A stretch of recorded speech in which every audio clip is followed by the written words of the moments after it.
Welcome to cinema 123. இன்றைக்கி நம்ம என்ன படம் பார்க்க போகிறோம்னா 2025 ரிலீஸ் ஆன ஸ்ட்ரா. வாங்க இந்த படம் எப்படி இருக்குன்னு பார்க்கலாம். வாழ்க்கையில் எல்லாருக்குமே ஒரு கஷ்டம் இருக்குங்க, நமக்கும் இருக்குங்க. ஆனால் இந்த படத்தில் ஹீரோயின் படுவா பாருங்க கஷ்டம். சாமி, யாருமே இந்த மாதிரி கஷ்டப்படக்கூடாதுங்க. ஏன்டா சோக படமாடா கொண்டு வந்திருக்க, இந்த படம் பார்க்குறதுக்காடா உங்கள் சேனலுக்கு வந்தோம் அப்படின்னு நீங்கள் நினைக்கிறது எனக்கு நல்லாவே தெரியுதுங்க.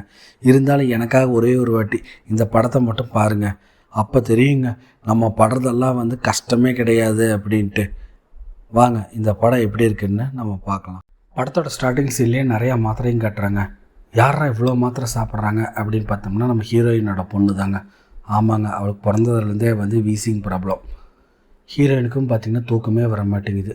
ஏன்னா அவள் பிறந்தப்ப இருந்து அவள் படுற கஷ்டத்தை நினச்சி ஃபீல் பண்ணிகிட்டு இருக்காங்க. டாக்டரும் இருந்துட்டு இந்த குழந்தை பிழைக்காத மாதிரி தயவு செஞ்சு நீங்கள் போராடாத அப்படிங்கிறாங்க. இருந்தாலுமே இவங்க மனதைரியத்தில் வச்சு இந்த குழந்தைய இவ்வளோ வரைக்கும் காப்பாற்றிட்டு வந்திருக்காங்க. இவங்களும் டைம் ஆயிடுச்சுன்னு சொல்லிட்டு ஸ்கூலுக்கு குழந்தைய எழுப்பி குளிப்பாட்டிட்டு அழகாக இப்போ ஸ்கூலுக்கு கிளம்பி போகிறாங்க. போகிற வழியில் தான் பார்த்திங்கன்னா அங்கே ஒரு பிச்சைக்காரர்ன்ட்டு பிச்சை கேட்குறாரு. இவங்களுக்கும் என்கிட்டயே காசு இல்லை, நீங்கள் வேறு என்கிட்ட கேட்குறீங்களே அப்படின்னு சொல்லிட்டு ஃபீல் பண்ணுறா. இருந்தாலும் இவளுக்கு மனசு கேட்க மாட்டேங்குது. அவகிட்ட இருக்கிற சின்ன காசை அந்த பிச்சைக்காரர்கிட்ட கொடுக்குறாங்க. அப்போ தான் மேலேருந்து ஒரு சவுண்டு வருது. யாருன்னு பார்த்தோம்னா இந்த வீட்டோட ஓனரம்மா. ஏன்டி எனக்கு வாடகை கொடுக்குறதுக்கு உனக்கு காசு இருக்க மாட்டேங்குது, உனக்கு தர்மம் வேறு கேட்குதா அப்படிங்கிறாங்க. அம்மா நீங்கள் அப்படி பேசாதீங்க, நான் இன்றைக்கி மத்தியானம் சம்பளம் வந்துடும், நான் கண்டிப்பாக இன்றைக்கி வாடகை தந்துடுவேன் அப்படிங்கிறாங்க. இங்கே பாரு, மத்தியானம் எனக்கு வாடகை தரலைன்னா உன் வீட்டில் இருக்கிற பொருளெல்லாம் தூக்கி ரோட்டில் போட்டுருவேன் அப்படின்னு சொல்லி மிரட்டி விட்டுடுறாங்க. இவங்களும் டைம் ஆயிடுச்சுன்னு சொல்லிட்டு ஸ்கூலுக்கு போயிட்டுருக்காங்க. அப்போ தான் அந்த சின்ன பொண்ணு ரெண்டு, அம்மா நேற்றே லஞ்சுக்கு நீங்கள் சாப்பாடு காசு கொடுக்கல, ஆனால் இன்றைக்கி கண்டிப்பாக கொண்டு வந்துடும்னு சொல்லிட்டு வாடன்னு சொல்லிட்டாங்கம்மா அப்படிங்கிறாங்க. கண்டிப்பாக நான் இன்றைக்கி நான் கொடுத்துட்றேன் அப்படின்னு சொல்லிட்டு இவங்களும் இந்த ஸ்கூலில் இறக்கி விட்றாங்க. எவ்வளோடா சாப்பாடு காசு அப்படின்னு கேட்குறீங்களா, வெறும் 40 ரூபாங்க. இவங்களும் வேலைக்கு டைம் ஆயிடுச்சுன்னு சொல்லிட்டு இவங்க ஒரு டிபார்ட்மெண்டல் ஸ்டோரில் தான் வேலை பார்க்குறாங்க. டைம் ஆயிடுச்சுன்னு சொல்லிட்டு இவ்வளோ அவசரமாக வரா. உடனே அங்கே லைனில் நிற்கிறவங்களாம் இருந்துட்டு ரொம்ப கேவலமாக பேசுகிறாங்க. ஆடி எசைஞ்சு வரா பாரு, ஏன் கொஞ்சம் சீக்கிரமாக வந்தால் தான் என்னன்னு சொல்லிட்டு ரொம்ப கேவலமாக பேசுகிறாங்க. இவங்களுக்கு லைனில் நிற்கிறதுக்கு ஒரு 10 நிமிஷம் கஷ்டப்படுறாங்கன்னா நம்ம ஹீரோயினோட வாழ்க்கை பார்த்திங்கன்னா வாழ்க்கையே ரொம்ப கஷ்டம். இருந்தாலுமே இவங்க எதுவுமே கண்டுக்காமல் கேஷ் கவுண்டருக்கு நிற்கிறாங்க. அங்கே சில ஐட்டம்ஸ் பார்த்திங்கன்னா காசு கொடுத்து வாங்குற மாதிரி இருக்கும், சில ஐட்டம் கார்டில் ஸ்வைப் பண்ணுற மாதிரி இருக்குங்க. அப்போ தான் அங்கே ஒரு லேடி இருந்து, மேடம் நீங்கள் எடுத்த இந்த ஐட்டம் எல்லாம் கார்டில் பண்ணிக்கலாம், மீதி சில ஐட்டம் கேஷ் தான் நீங்கள் கொடுக்கணும் அப்படிங்கிறாங்க. என்கிட்ட கேஷ் எல்லாம் கிடையாது, கார்டு தான் இருக்குது, இஷ்டம் வந்தால் பில்லு போடு, இல்லைன்னா நான் வேறு கடை பார்த்துக்கிறேன்னு சொல்லிட்டு அங்கே சண்டை கட்டிடுறாங்க. உடனே பாய் ஃப்ரெண்டு ரெண்டு கோவத்தில் ஒரு கண்ணாடி பாட்டில் எடுத்து டக்குன்னு வீசிட்டு போகிறாங்க. நல்ல வேலைங்க ஹீரோயினோட மேலே படல. உடனே அங்கே இருக்கிற மேனேஜர் என்ன பார்த்துட்டே இருக்க, நீ தான் இதெல்லாம் க்ளீன் பண்ணணும்னு சொல்லிட்டு அதுக்கும் ஹீரோயினையே திட்டுறாங்க. ஹீரோயின் க்ளீன் பண்ணுறதுக்காக வெளியில் பார்க்குறாங்க. அப்போ தான் கூட வேலை செய்கிறப்போ அம்மா நீ ரொம்ப கஷ்டப்படுற, இந்த என்கிட்ட இவ்வளோ தான் இருக்குது, இந்த செலவுக்கு வச்சுக்கோன்னு சொல்லி காசு கொடுக்குறாங்க. ஐயோ காசெல்லாம் எனக்கு வேண்டாம், இன்றைக்கி தான் சம்பளம் வந்துடும் இல்லைன்னு சொல்லிட்டு பேசிகிட்டு இருக்காங்க. அப்போ தாங்க ஒரு ஃபோன் வருது. பார்த்தோம்னா ஸ்கூல்லேருந்து ஃபோன் பண்ணுறாங்க. உங்கள் குழந்தைக்கு முதுகில் அடிபட்டிருக்கு, நீங்கள் உடனே ஸ்கூலுக்கு வாங்க அப்படின்ட்டாங்க. உடனே மேனேஜர்கிட்ட போயிட்டு பர்மிஷன் கேட்குறாங்க. நான் இந்த மாதிரி ஸ்கூலுக்கு போகணும் அப்படின்னு சொல்லிட்டு. காலையில் நீ வந்ததே லேட்டு, இப்போ நீ ஸ்கூலுக்கு வேறு போகணுமா, அதெல்லாம் நீ போக முடியாது, மரியாதை இங்கே வேலை பாரு அப்படிங்கிறாங்க. இல்லை இந்த மாதிரி குழந்தைக்கு அடிபட்டுருச்சம்மா, நான் என்னன்னு சொல்லி போய் கேட்டாச்சு வந்துடுறேன் அப்படிங்கிறாங்க. சரி உனக்கு 1/2 மணி நேரம் தான் டைமு, அதுக்குள்ளே போயிட்டு வந்துடுங்கிறாங்க. ஸ்கூலுக்கு போகிற வழியில் தான் பார்த்திங்கன்னா பேங்க் இருக்குங்க. சரி குழந்தை லஞ்சுக்கு ஃபீஸ் கேட்டாலேன்னு சொல்லிட்டு அந்த பேங்க்குக்கு போகிறாங்க. போனவுடனே இருந்துட்டு அங்கே மேனேஜர் அம்மா ரொம்ப நல்லவங்க போல் இருக்குங்க. இந்த மாதிரி எனக்கு கேஷ் எடுக்கணும் ஒரு 40 ரூபா அப்படிங்கிறாங்க. ஏங்க உங்கள் அக்கௌண்ட்டில் பேலன்ஸே 50 ரூபா தான் இருக்குது, ஏற்கனவே உங்களுக்கு மினிமம் பேலன்ஸே நீங்கள் மெயின்டைன் பண்ணல, இப்போ அதுலேருந்து வேறு 40 ரூபா நீங்கள் எடுக்கணுன்னா கண்டிப்பாக கஷ்டங்க, இது நிறையா ப்ராசஸ் இருக்குது அப்படிங்கிறாங்க. சரி எனக்கு ஸ்கூலுக்கு வேறு டைம் ஆயிடுச்சு, எதாக இருந்தாலும் நான் ஸ்கூலுக்கு போய் பார்த்துக்குறேன் அப்படின்னு சொல்லிட்டு இவங்களும் அவசரமாக ஸ்கூலுக்கு வந்துடுறாங்க. பார்த்தோம்னா அங்கே ஹியூமன் ரிசோர்ஸஸ் ஆளுங்க இருக்காங்க. அதாவது பார்த்திங்கன்னா நம்ம குழந்தைங்கள சரியாக வளர்த்துறோமா, கரெக்டாக சாப்பாடு கொடுக்குறோமா, ரொம்ப பாதுகாப்பாக வச்சுக்கிறோமா அப்படின்னு சொல்லிட்டு அடிக்கடி ஸ்கூலுக்கு இன்ஸ்பெக்ஷன் வருவாங்க. அப்படி அவங்கக்கிட்ட தான் அந்த குழந்தை இருக்குங்க. ஏன் இந்த குழந்தைக்கு முதுகில் அடிபட்டிருக்கு அப்படின்னு கேட்குறாங்க. இல்லை அவள் காலையில் குளிக்கும்போது பாத்டப்பில் வலிக்கு விழுந்துட்டா, அதனால தான் அடிபட்டிருக்கு அப்படிங்கிறாங்க. நீங்கள் சொல்கிறதெல்லாம் நம்புற மாதிரியே இல்லையே, நீங்கள் தான் அடிச்சிருக்கீங்க போல் இருக்கு அப்படிங்கிறாங்க. ஐயோ நான் அடிக்கலைங்க, நீங்கள் குழந்தைங்கிட்ட வேணால் கேளுங்க அப்படிங்கிறாங்க. சரி ஏன் உங்கள் குழந்தை வந்து கிளாஸுக்கு வந்த பிறகு ரொம்ப பசிக்குதுன்னு சொல்கிறா, ஏன் நீங்கள் சாப்பாடெல்லாம் கரெக்டாக கொடுக்கறது இல்லையா அப்படிங்கிறாங்க. இல்லைங்க, அவளுக்கு வந்து ஆஸ்மா பிரச்சனை இருக்குது, அவளால் வந்து எல்லா ஃபுட்டுமே வந்து சாப்பிட முடியாதுங்க, சில ஐட்டம் தான் வந்து டயட் ஃபாலோ பண்ணுறோம், அதனால தான் வந்து நான் கம்மியாக தான் நாங்கள் கொடுக்க முடியும் அப்படிங்கிறாங்க. நீங்கள் சொல்கிறதெல்லாம் பார்த்தா நம்பவே முடிய மாட்டேங்குது. இல்லைங்க, நிஜமாக தாங்க, டாக்டர்கிட்ட தான் நாங்கள் ட்ரீட்மெண்ட் பார்த்துட்ருக்கோம் அப்படிங்கிறாங்க. சரி, எதாக இருந்தாலும் நீங்கள் டாக்டர் சர்டிஃபிகேட் கொண்டு வந்துடுங்க, அதுக்கப்புறம் தான் வந்து உங்கள் குழந்தைய வந்து உங்ககிட்ட கொடுப்போம், அது வரைக்கும் வந்து எங்கள் கிட்ட வந்து ஆசிரமத்தில் தான் இருக்கும் அப்படின்னு சொல்லிடுறாங்க. இவங்களும் எவ்வளவோ வந்து கெஞ்சி கேட்குறாங்க, டீச்சர் அம்மா நீங்களாச்சும் கொஞ்சம் சொல்லுங்கள் அப்படிங்கிறாங்க. ஏன்னா போட்டு கொடுத்ததே டீச்சர் அம்மா தான், இருந்தாலும் அவன் பாருங்கள் எப்படி முழிக்கிறான்னு சொல்லிட்டு, இருந்தாலும் அவங்க ஒத்துக்கவே மாட்டேங்கிறாங்க. நீங்கள் எதாக இருந்தாலும் சர்டிஃபிகேட் கொடுத்துட்டு நீங்கள் குழந்தைய கூட்டிகிட்டு போங்க அப்படின்னு சொல்லிடுறாங்க. ஹீரோயினும் அந்த டென்ஷனில் வந்து சரி வேலைக்கு வேறு டைம் ஆகிடுச்சின்னு சொல்லிட்டு திரும்பவும் வந்து ரோட்டில் காரில் வந்துட்டுருக்காங்க. பார்த்தோம்னா பயங்கரமான டிராஃபிக்குங்க, லைன் கட்டி நிற்கிது. சரி இதுக்கு மேலே நின்னோம்னா வேலைக்கு ஆகுதுன்னு சொல்லிட்டு காரை டக்குன்னு வந்து ரோட்டுக்கு ரைட் சைடில் எடுக்கிறாங்க. அப்போ எதிர்பாராத விதமாக பின்னாடி வந்த கார் வந்து இடிச்சிருதுங்க. உடனே ஹீரோயின் வந்து சாரி கேட்குறாங்க. ஆனால் அந்த ஆள் வந்து விடவே மாட்டேங்கிறாங்க. என்ன உனக்கு அறிவு இல்லையா, உனக்கெல்லாம் யார் லைசன்ஸ் கொடுக்குறா, நீ பாட்டில் வந்து இப்படி வர அப்படின்னு சொல்லிட்டு ரொம்ப அசிங்கமாக பேசிடுறாங்க. ஹீரோயினும் எவ்வளவோ வந்து சொல்லி பார்க்குறாங்க, அந்த ஆள் வந்து கேட்கவே மாட்டேங்கிறாப்புல. உடனே வந்து போலீஸும் வந்துடுது. போலீஸ் வந்தவுடனே வந்து ஹீரோயின் நீ தான் தப்பு, நீ தான் டிராஃபிக் ரூல்ஸை வந்து மீறி வந்திருக்க அப்படின்னு சொல்லிட்டு ஃபைன் போட்டுடுறாங்க.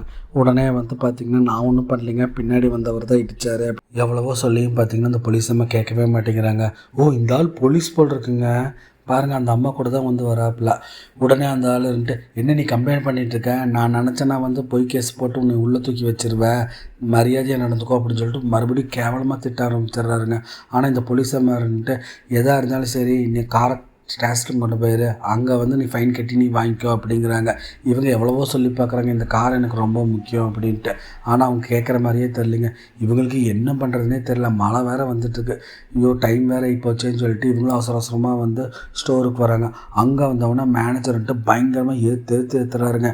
நான் உனக்கு 1/2 மணி நேரம் தான் பர்மிஷன் கொடுத்தேன், ஆனால் வந்து நீ 2 மணி நேரம் பண்ணியிருக்க, நீ ஸ்கூலுக்கு போகிறேன்னு சொல்லிட்டு பேங்க்குக்கு போய் உட்காந்துட்டு ஜாலியாக பேசிட்டு வந்திருக்க அப்படிங்கிறாங்க. யாரோ இவங்க கூட வேலை செஞ்சவங்க பார்த்துட்டு வந்து போட்டு கொடுத்துருக்காங்க போல் இருக்காங்க. இவங்கன்ட்டு எவ்வளவோ சொல்லியும் பார்த்தீங்கன்னா வந்து அவர் ஒத்துக்கவே மாட்டேங்கிறாரு. ரொம்ப கராராக வந்து பேசிகிட்டு இருக்காரு. நீ உனக்கு வேலையை விட்டு தூக்கியாச்சு, நீ மரியாதை இங்கேருந்து கிளம்பிடு அப்படின்ட்டாங்க. சரி ஓகேங்க, எனக்கு சம்பளம் மட்டும் கொடுங்க, நான் போயிடுறேன் அப்படிங்கிறாங்க.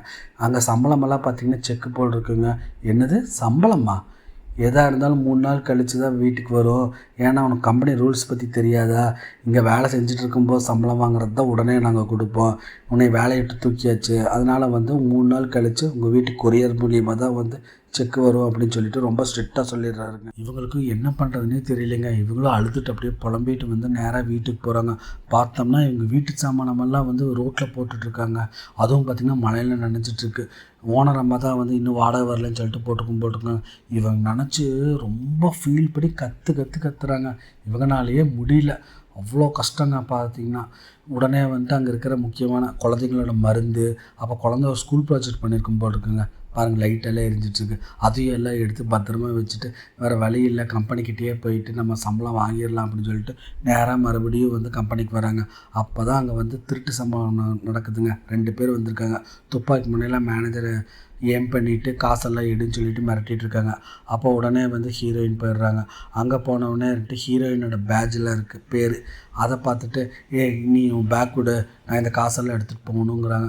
உடனே ஹீரோயின்ட்டு நான் எதுக்கு உனக்கு பேக் தரணும், ஏன்னா அந்த பேக்கில் தாங்க குழந்தைங்க மருந்து ப்ராஜெக்ட் எல்லாம் இருக்குது. இவங்க மறுபடியும் சண்டை போடுறாங்க. உடனே எப்படியும் அந்த கைகலப்பில் பார்த்திங்கன்னா துப்பாக்கி வாங்கி அவனை சுட்டுடுறாங்க. அதில் ஒருத்தர் இறந்து போயிடுறான். இன்னொருத்தன் பார்த்து அதை பார்த்து பயந்துட்டு அவனும் ஓடி போயிடுறான். உடனே மேனேஜர் சந்தோஷப்படுவார், வேலை கொடுப்பாருன்னு பார்த்தோம்னா என்னடி நாடகம் மாறுறியா, கரெக்டாக உன் பேர் சொல்கிறேன், நீங்கள் 2 பேர் என்ன கூட்டு கலவானியான்னு சொல்லிட்டு மறுபடியும் ஹீரோயினை வந்து திட்ட ஆரம்பிச்சிடுறாருங்க. உடனே வந்து நான் போலீஸ்கிட்ட கம்ப்ளைண்ட் பண்ணிடுவேன்னு சொல்லிட்டு ஃபோன் எடுக்கிறார். ஹீரோயினுக்கு அந்த பதற்றத்தில் என்ன பண்ணுறதுனே தெரியலிங்க. அந்த ஒரு போராட்டத்தில் பார்த்திங்கன்னா மேனேஜரையும் சுட்டுறாப்புல. பாவம் அவரும் அங்கேயே இறந்து போயிடுறாப்புல. இவளுக்கு என்ன பண்ணுறதுனே தெரியல. உடனே அங்கே பாருங்கள் எவ்வளோ பணம் இருக்குது, ஆனால் அதெல்லாம் எதுவுமே எடுக்காமல் இவளோட செக்கு வெறும் 500 அந்த செக்கை மட்டும் எடுத்துகிட்டு டைம் வேறு இப்போ செக்யூரிட்டி வேறு பேங்க்குள்ளேயே விட மாட்டேங்கிறாங்க. அப்போ தான் மேனேஜர் அம்மான்ட்டு அவங்கள பார்த்துட்டு பரவாயில்ல அவங்கள உள்ளிடுங்க அப்படிங்கிறாங்க. இவங்களும் தேங்க்ஸ்ன்னு சொல்லிவிட்டு கவுண்டர்கிட்ட வந்து செக்கை நீட்டுறாங்க. அந்த பக்கம் பார்த்தோம்னா போலீஸ்காரங்க வந்து எல்லாம் என்கொயரி பண்ணிகிட்ருக்காங்க. அப்போ தான் அங்கே ஒரு ஏட்டமாக இருக்காங்க. அவங்க சிசிடிவி கேமராலாம் பார்த்துட்டு இவன் மேலே தப்பு இல்லைன்னு நான் நினைக்கிறேன், ஏன்னா வந்து இவன் தற்காப்புக்காக தான் சுட்டிருக்கா அப்படிங்கிறாங்க. உடனே கூட இருக்கிற போலீஸ்காரங்கன்ட்டு இவ்வளோ நாள் பழகின மேனேஜரே வந்து அவள் சுட்டிருக்கா, கண்டிப்பாக வந்து அவள் ஏதோ ஒரு தப்பு தான் பண்ணியிருக்கா, நீங்கள் சப்போர்ட் பண்ணாதீங்க அப்படிங்கிறாங்க. இருந்தாலுமே அங்கே இருக்கிறவங்களெல்லாம் வந்து விசாரிக்கிறாங்க.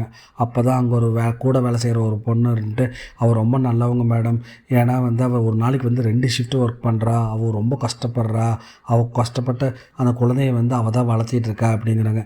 ஏன் அவங்க ஹஸ்பண்டெல்லாம் இல்லையான்ட்டு கேட்குறாங்க. இல்லை அவள் சின்ன வயசுலேயே வந்து அவன் விட்டுட்டு ஓடி போயிட்டான், அந்த குழந்தைக்கும் பார்த்திங்கன்னா நிறையா உடம்புல நோய் இருக்குது, அவள் தான் வந்து கஷ்டப்பட்டு உழைச்சி சம்பாதிச்சிட்ருக்கா, அவள் ரொம்ப நல்லவன்னு சொல்லிட்டு பயங்கரமாக பாசிட்டிவாக பேசுகிறாங்க.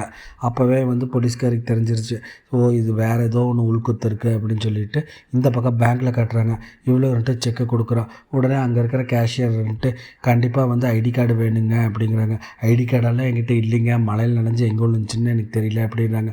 கண்டிப்பாக ஐடி கார்டு வேணுங்க, அதுதான் வந்து எங்கள் பேங்க்கோட பாலிசி, அவங்களுக்கு தான் வந்து நாங்கள் இந்த கேஷ் கொடுக்க முடியும் அப்படிங்கிறாங்க. இவங்களுக்கு என்ன பண்ணுறதுனே தெரியல. உடனே கன் எடுத்து வந்து மேலே வைக்கிறாங்க.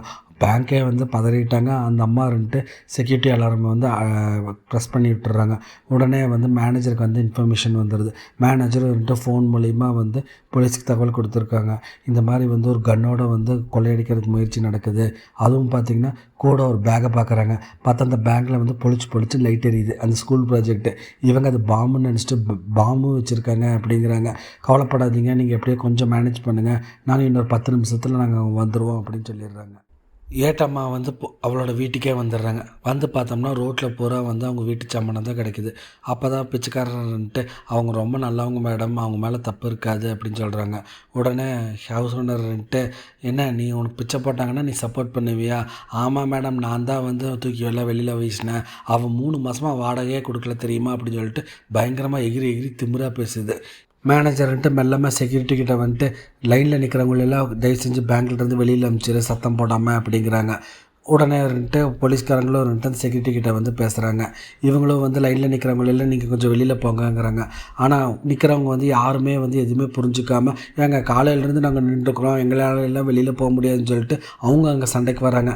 இந்த பக்கம் கேஷ் கவுண்டரில் இருக்கிறவங்களும் வந்துட்டு அங்கே இருக்கிற காசெல்லாம் தூக்கி வந்து ஹீரோயின் முன்னாடி வந்து கொட்டுறாங்க. ஹீரோயினாக வந்துட்டு மாமா எதுக்குமா இவ்வளோ காசு என்கிட்ட கொடுக்குற, இவ்வளோ காசெல்லாம் எனக்கு வேண்டாமா, என் சம்பள காசு செக்கில் எவ்வளோ இருக்கோ அது மட்டும் கொடுமா அப்படின்னு சொல்லிடுறாங்க. இவங்க வந்து பதட்டத்தில் என்ன பண்ணுறதுனே தெரியல இந்த கேஷியருக்கு. அப்போ தான் மேனேஜர் அங்கே வந்துட்டு நீ ஒன்றும் பதட்டப்படாத, அந்த செக்கில் எவ்வளோ இருக்குது அமௌண்ட்டும் பாருங்கிறாங்க. பார்த்தோம்னா வெறும் 500 அது மட்டும் அவங்கக்கிட்ட கொடு அப்படிங்கிறாங்க. அந்த டைமில் தான் பார்க்கும்போது பார்த்தோம்னா பேங்கை சுற்றி போலீஸ்காரங்க கொச்சன்னு வந்துடுறாங்க.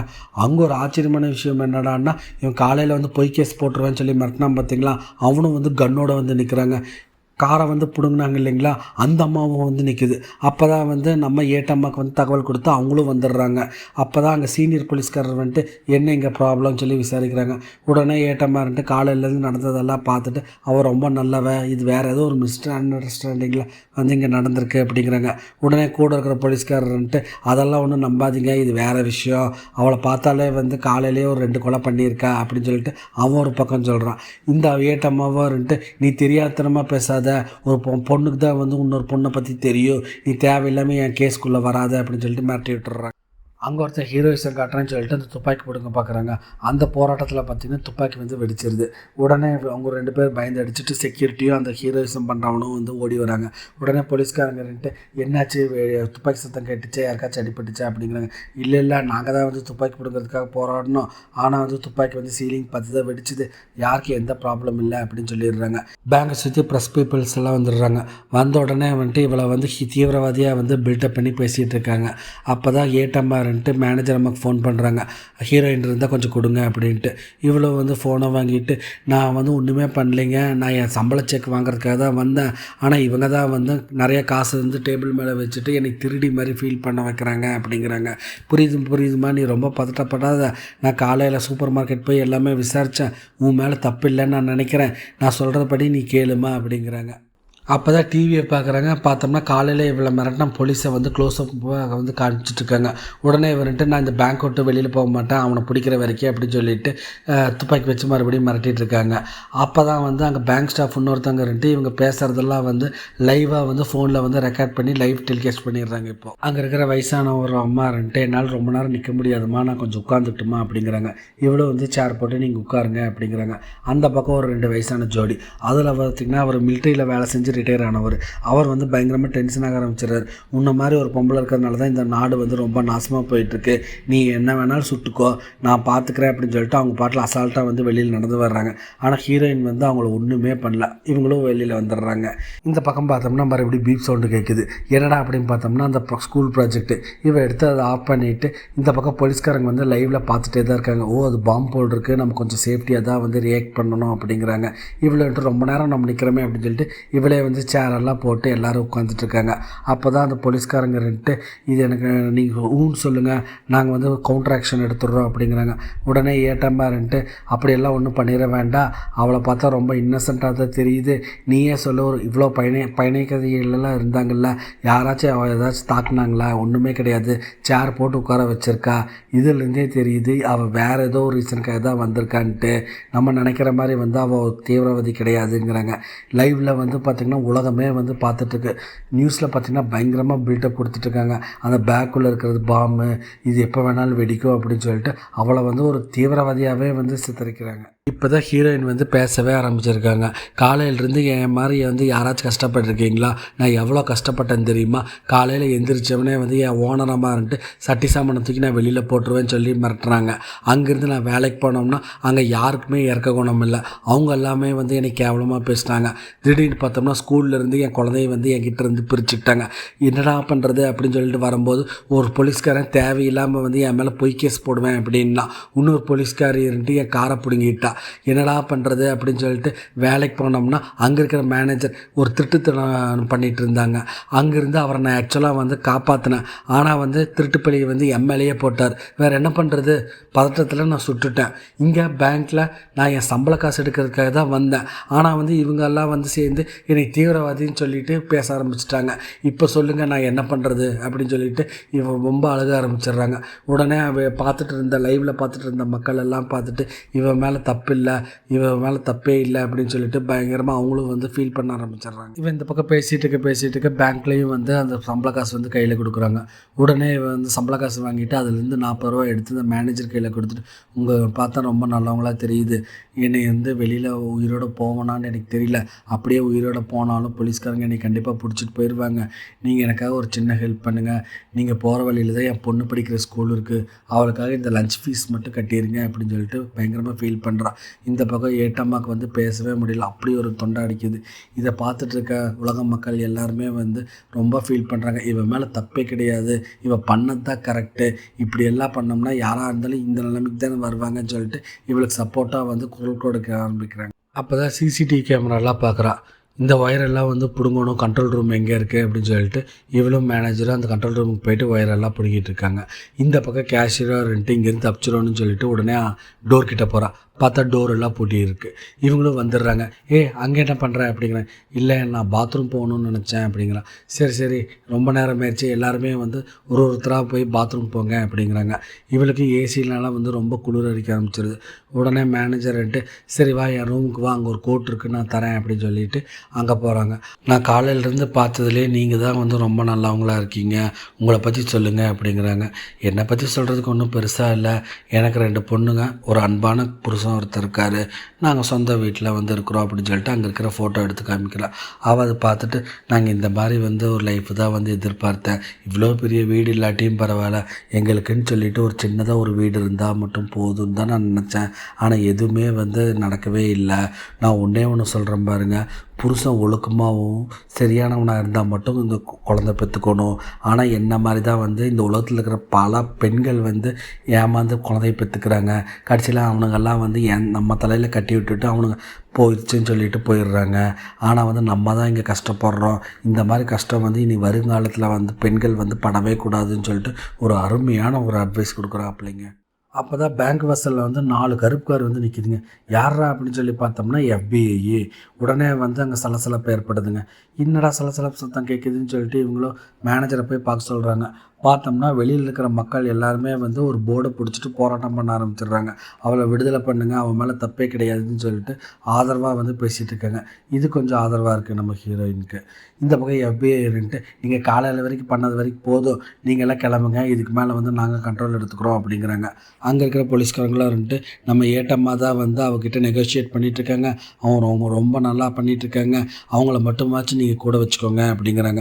உடனே FBI இருந்துட்டு காலையிலேருந்து நீங்கள் பிடுங்கினது போதும், 12 மணி நேரத்துக்கு மேலே போயிட்டுருக்கு, இதுக்கு மேலே நாங்கள் கண்ட்ரோல் எடுத்துக்கிறோம்னு சொல்லிட்டு ரொம்ப திமிராக பேசிகிட்டு இருக்காங்க. அப்போ தான் அங்கே இருக்கிற வயசான அம்மாவுக்கு வந்து தலை சுற்றல ஆரம்பிச்சிருதுங்க. என்னாச்சு அப்படின்னு சொல்லிட்டு பதறடி கேட்கும்போது, இல்லை நான் கொஞ்சம் சுகர் பேஷண்ட்டு, எனக்கு ரொம்ப பசிக்குது அப்படிங்கிறாங்க. ஹீரோயின் வந்து ஒரு நொடி கூட யோசிக்காமல் முதல்ல நீங்கள் வந்து வீட்டுக்கு போங்க அப்படின்னு சொல்லிட்டு மேனேஜர் அம்மா தான் வந்து அந்த அம்மாவை கூட்டிகிட்டு மெல்லமாக வந்து வெளியில் வந்து விட்றாங்க. அப்போ தான் நம்ம ஏட்டம்மா இருந்துட்டு நீங்களும் இப்படி வெளியில் வந்துடுங்க அப்படிங்கிறாங்க. உடனே மேனேஜர் அம்மா இருந்துட்டு அந்த ஹீரோயின் என்னை தான் நம்புகிறா, நானும் அவளை வந்து நான் மாற்ற விரும்பலை அப்படின்னு சொல்லிட்டு அவங்க யார் பேச்சும் கேட்காம அவங்க உள்ளே போயிடுறாங்க. இந்த பக்கம் பார்த்தோம்னா மறுபடியும் பீப் சவுண்டு கேட்குது. உடனே எப்படின்ட்டு ஐயோ மறுபடியும் பாம் ஆக்டிவேட் பண்ணுறா போல் இருக்கு அப்படின்னு சொல்லிட்டு பதறாங்க. அந்த பக்கம் பேங்க்கில் இருக்கிற ஸ்டாஃப்ஸ் எல்லாம் வந்து பயங்கரமாக பதற ஆரம்பிச்சிடுறாங்க. உடனே எப்படியோ வந்து இந்த பீப் சவுண்ட் ஆரம்பிச்சுட்டு இது வேறு எப்படி பர்மனெண்ட்டாக ஆஃப் பண்ணுறதுன்னு எனக்கு தெரியல, இது என் பொண்ணு பண்ணி வச்சுட்டு ஒரே தொல்லையாக இருக்குது அப்படிங்கிறாங்க. என்னது பொண்ணு பண்ணாளா அப்படின்னு சொல்லி மேனேஜர் அம்மா கேட்குறாங்க. ஆமாம் இது ஸ்கூல் ப்ராஜெக்ட்டு அப்படின்னு. இது ஸ்கூல் ப்ராஜெக்டா, பாம் இல்லையா அப்படின்னு சொல்லிட்டு அப்போ தான் வந்து அவங்களுக்கு உயிரே வருது. என்னது பாமா, இது ஸ்கூல் ப்ராஜெக்ட்டுங்க, என் பொண்ணு பண்ணது. ஆமாம், நீங்களே வந்து இப்படி தப்பாக நினச்சிருக்கீங்கன்னா கண்டிப்பாக வந்து போலீஸ்காரங்க தப்பாக தான் நினச்சிருப்பாங்க, கண்டிப்பாக வந்து என்னை வந்து கொன்றுவாங்க, இது எப்படியாச்சும் வந்து ஏட்டம்மாக்கு வந்து தகவல் கொடுக்கணும் அப்படின்னு சொல்லிட்டு ஃபோன் பண்ணுறலாம் பார்க்குறாங்க. உடனே மேனேஜர் அம்மா இருந்துட்டு இந்த தப்பு மட்டும் பண்ணிடாத, நீ வந்து பாம்புன்னு சொல்லிட்டு தான் வந்து FBIக்காரங்க வந்து உள்ளே வராமல் இருக்காங்க, சப்போஸ் வந்து இது பாம்பு இல்லைன்னு தெரிஞ்சிருச்சுன்னா கண்டிப்பாக வந்து உள்ளே வந்து உன்னை அட்டாக் பண்ணுவாங்க. ஆனால் அந்த கேஷியர் பாத்ரூம் வருதுன்னு சொல்லிவிட்டு நேராக பாத்ரூம்குள்ளே போயிட்டு அந்த ஜன்னல் வெளியில் அது பாம்பு கிடையாது ஸ்கூல் ப்ராஜெக்ட்டுன்னு சொல்லி போலீஸ்காரங்கள்கிட்ட வந்து தகவல் கொடுத்துட்றா. அப்போயே ஃபோன்லேயே வந்து சொல்லியிருப்பாங்க, அந்த 2 போலீஸ்காரங்களை வந்து நீங்கள் பிடிச்சா தான் நான் வருவேன் அப்படின்னு சொல்லிட்டு. இவங்க எப்படியோ வந்து கான்ஸ்டபிள் லேடியை வந்து பிடிச்சிடுறாங்க. பிடிச்சோடனே காலையில் என்ன பிரச்சனை நடந்துச்சுன்னு சொல்லி விசாரிக்கிறாங்க. இவங்களும் சொல்கிறாங்க இந்த மாதிரி கார் இடிச்சிருச்சு, நான் தான் வந்து காரை வந்து சீஸ் பண்ணி நான் போலீஸ் ஸ்டேஷனில் வச்சுருக்கேன் அப்படின்ட்டு. சரி கூட வந்து இன்னொரு போலீஸ்காரன் யார் அப்படின்னு சொல்லி கேட்குறாங்க. இவங்க சொல்கிறதுக்கு வந்து தயக்கிறாங்க. உடனே வந்து இவங்க மிரட்ட ஆரம்பிச்சிடுறாங்க. உடனே அவங்களுக்கு வேறு வழி இல்லாமல் அதான் அங்கே நிற்கிறான் பாருங்க அப்படின்னு சொல்லி கை காமிச்சு விட்டுறாப்புல. நேராக நம்ம ஏட்டம்மா போயிட்டு அவனுக்கு பிடிச்சி மூஞ்சிலேயே பொழிச்சுட்டு ஒன்று வைக்கிறாங்க. ஏன்டா உன் ஆம்பளை திமிர்த்தனத்தை வந்து இந்த மாதிரி பொம்பளைங்கிட்ட தான் நீ காட்டுவே அப்படின்னு சொல்லிட்டு அவனையும் அரெஸ்ட் பண்ணி உள்ளே வச்சிடுறாங்க. அம்மாவோ ஃபோனில் வந்து இந்த மாதிரி நீங்கள் சொன்ன மாதிரியே வந்து 2 போலீஸ்காரங்களை பிடிச்சிட்டோம், நீங்கள் தயவு செஞ்சு வெளியில் வந்துடுங்க அப்படிங்கிறாங்க. இல்லை நான் நம்ப மாட்டேன், எனக்கு வந்து யாரை பிடிச்சிங்கன்னு சொல்லிட்டு ஃபோட்டோ காட்டுங்க அப்படிங்கிறாங்க. உடனே FBIக்காரங்கன்ட்டு அதெல்லாம் நாங்கள் அலோவ் பண்ண மாட்டோம், நீ என்ன வந்து டெரரிஸ்ட்கிட்ட வந்து கெஞ்சிகிட்டு இருக்க, நீ தள்ளு அந்த பக்கம் நாங்கள் பார்த்துக்குறோம் அப்படின்னு சொல்லிட்டு ரொம்ப திமிராக பேசுகிறாப்புல. உடனே ஏட்டம்மாக்கு வந்து கோவம் வந்துட்டு போங்கடா நீங்களும் உங்கள் ஆளுங்களும் அப்படின்னு சொல்லிட்டு அவங்க பாட்டில் விறுவிறுன்னு வந்து டோரை தட்டுறாங்க. யாருன்னு சொல்லி மேனேஜர் பார்க்குறாங்க. அவங்க சொன்ன மாதிரியே வந்து நாங்கள் பிடிச்சிட்டோம், ஆனால் FBIக்காரங்க வந்து பார்க்குறது கொடுக்க மாட்டேங்கிறாங்க, இந்த நான் ஃபோனில் ஃபோட்டோ கொண்டு வந்திருக்கேன் இவங்களாம் சொல்லி பாரு அப்படிங்கிறாங்க. இவங்களும் பார்த்துட்டு ஆமாம் இவங்க தான், சரி ஓகே நீ சொன்ன மாதிரியே நான் பண்ணிட்டேன், ஆனால் வந்து இப்போ எல்லாருமே வந்து வெளியில் விடு அப்படிங்கிறாங்க. சரி கண்டிப்பாக நான் வெளியில் விட்டுறேன்னு சொல்லிட்டு முதல்ல வந்து இந்த பேங்க்கில் ஒர்க் பண்ணுறாங்க இல்லைங்களா, கேஷியர் கிளர்க்கு, இவங்களையெல்லாம் வந்து வெளியில் விடுறாங்க.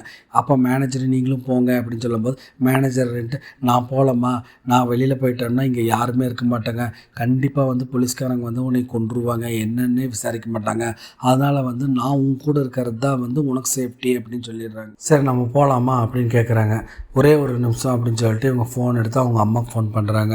அம்மா காலையிலேருந்து இப்படி தான்மா நடந்துச்சு, எனக்கு தேவையில்லாமல் வந்து தீவிரவாதின்னு சொல்லிட்டாங்க அப்படின்னு சொல்லி பேசிகிட்டு இருக்கும்போது உடனே ஒரு நிமிஷம் நான் சொல்கிறது கேளுடி அப்படின்னு சொல்லிட்டு அந்த பக்கம் இருந்து அவங்க அம்மா கேட்குறாங்க.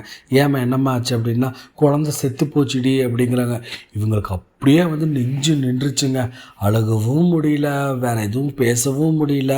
என்னடா இது, காலையிலிருந்து ஒருத்தன் வந்து இறக்கப்பட வேண்டாங்க, அவன் நேர்மையாக நடந்திருந்தால் கூட இவங்களுக்கு இந்த பிரச்சனை வந்திருக்காதுங்க, வாய்ப்பே இல்லைங்க. இவங்களுக்கு என்ன பண்ணுறதுனே தெரியல. குழந்தைய வந்து வீசிங் ப்ராப்ளம் வந்துருச்சு, டாக்டர்கிட்ட கூட்டிகிட்டு போகலான்னு சொல்லிட்டு போகிற வழியிலே வந்து இறந்துருச்சுன்னு சொல்லிட்டு அந்த பக்கம் ஃபோனில் சொல்லிடுறாங்க. இவளுக்கு என்ன பண்ணுறதுனே தெரில. இது ஃபீல் பண்ணுறதுக்குள்ளேயே வந்து உடனே போலீஸ்காரங்கன்ட்டு அந்த ஸ்மோக் குண்டு, புகை குண்டை தூக்கி உள்ளே போட்டு எல்லா துப்பாக்கி வச்சுட்டு ஏவிங் ஃபுல்லாமே பார்த்திங்கன்னா ஹீரோயின் மேலே தான் இருக்குது. இவ இல்லைன்னு சொல்கிற வரதுக்குள்ளே படன்னு சுட்டாங்க. முடிஞ்சுங்க ஹீரோயினோட ஜோலி. ஒரு செகண்ட் நம்ம ஹீரோயின் வந்து நினச்சி பார்த்துருக்காங்க, இந்த மாதிரி நம்ம கொண்டு செத்துருவோமோ அப்படின்னு சொல்லிட்டு. அப்போ தான் மேனேஜர் அம்மான்ட்டு, நான் உன் கூட இருக்கேன், நீ என் கூட தைரியமாக வா அப்படின்னு சொல்லிட்டு கையை பிடிச்சிட்டு மெல்லமாக கூட்டிகிட்டு போகிறாங்க. அப்போ தான் ஏட்டம்மாருன்ட்டு அந்த பக்கம் திரும்பி கையை தூக்கிட்டு வாங்க அப்படிங்கிறாங்க. இவங்களும் அவங்க சொல்கிற மாதிரியே வந்து கையை தூக்கிட்டு அந்த பக்கம் திரும்பிட்டு மெல்லமாக நடந்து வராங்க. டக்குன்னு வந்து ஏட்டம்மாருன்ட்டு ஹீரோயினுக்கு வந்து விலங்க போட்டு மாட்டிடுறாங்க. அப்போ தான் வந்து துப்பாக்கி எல்லாருமே வந்து கீழே இறங்குறாங்க. அப்போ தான் இவங்க முதல்ல வந்து ஏட்டம்மா மூஞ்சியவே பார்க்குறாங்க. நீங்களும் இந்த உலகத்தில் நல்லவங்களாக இருக்கீங்கன்னு சொல்லிட்டு இவங்க வெள்ளமாக வந்து காரை ஜன்னலில் இருந்து பார்க்குறாங்க. அப்போ தான் தெரிய வருது, காலையிலேருந்து நம்ம பார்த்தவங்க எல்லாருமே வந்து ஒருத்தவங்க கூட வந்து நேர்மையாக நடந்துக்கலையே, ஆனால் வந்து நம்மளுக்கு வந்து சப்போர்ட் பண்ணுறதுக்காக இத்தனை மக்கள் இருக்காங்களேன்னு சொல்லிட்டு ரொம்ப ஃபீல் பண்ணிவிட்டு அப்படியே காருக்குள்ளே வந்து உட்கார்றாங்க. அப்படியே வந்து இந்த படத்தையும் முடிச்சிடுறாங்க. இப்போ சொல்லுங்கள், நம்ம வாழ்க்கையில் நம்மெல்லாம் படுறது ஒரு கஷ்டமா, இல்லை ஒரே நாளில் இந்த மொத்த அவளோட சந்தோஷம், அந்த குழந்த எல்லாமே போச்சு, இவளோட வாழ்க்கை கஷ்டமா? இன்னியாச்சும் நம்ம இருக்கிறத வச்சு சந்தோஷமாக வாழலாங்க. மறுபடியும் அடுத்த படத்தில் வந்து அவங்களை மீட் பண்ணுறேன். ரொம்ப நன்றிங்க. நம்ம சேனல் வந்து 100 சப்ஸ்கிரைபர் தாண்டி போயிட்டுருக்குங்க. நான் நினைக்கவே இல்லைங்க. அதில் 100ல் இருக்கிற எனக்கு தெரிஞ்ச சப்ஸ்கிரைபர் பார்த்திங்கன்னா ஒரு 10 பேர் கூட இருக்க மாட்டாங்கன்னு நான் நினைக்கிறேன். ஏன்னா வந்து இப்போ நீங்கள் எல்லாருமே வந்து எனக்கு தெரியாதவங்க, நீங்கள் எல்லாருமே வந்து எனக்கு ஆதரவு கொடுக்குறீங்க. அந்த ஆதரவை வந்து நான் காப்பாற்றுவேன்னு நான் நினைக்கிறேங்க. நான் இப்போ ஃபோனில் தாங்க ரெக்கார்ட் பண்ணி பேசிகிட்ருக்கேன். நான் கூடிய சீக்கிரத்தில் ஒரு மைக் வாங்கிடுறேங்க. அப்போ வந்து வாய்ஸ் வந்து உங்களுக்கு சேஞ்ச் தெரியுங்க. ஒரு 2-3 வீடியோவில் வந்து கமெண்ட்ஸ் பார்த்தேன், இந்த வாய்ஸ் வந்து சரியாக கேட்க மாட்டேங்குது அப்படின்னு சொல்லி கமெண்ட் பண்ணியிருந்தாங்க. அவங்களுக்கு நான் ரிப்ளை பண்ணியிருக்கேங்க. தயவு செஞ்சு அந்த வந்தவங்க யாராச்சும் இருந்தாலும் ரிப்ளை பண்ணுங்கள், இப்போ இம்ப்ரூவ் ஆகிருக்கா இல்லையான்ட்டு. மறுபடியும் ஒரு நல்ல படத்தில் வந்து உங்களை சந்திக்கிறேங்க. அது வரைக்கும் பை.